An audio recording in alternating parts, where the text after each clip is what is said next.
Pahinante patay samtang driver samdan human mi bangga ang usa ka freezer van gikan General Santos City sa nakaparadang wing van truck sa Cagayan de Oro City.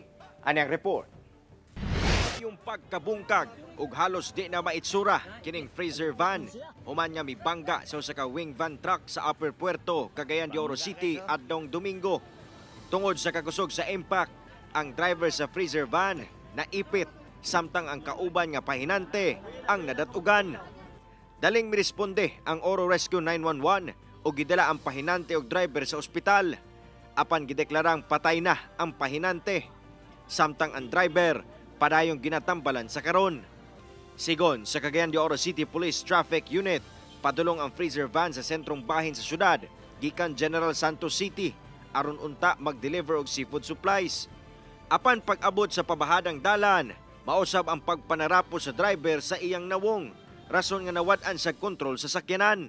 Na-interview po na ko ni ang driver aning freezer van, matod pa niya, is nalig ko na siya gikuha nga either buling or basta kanikuan sa siyang mata.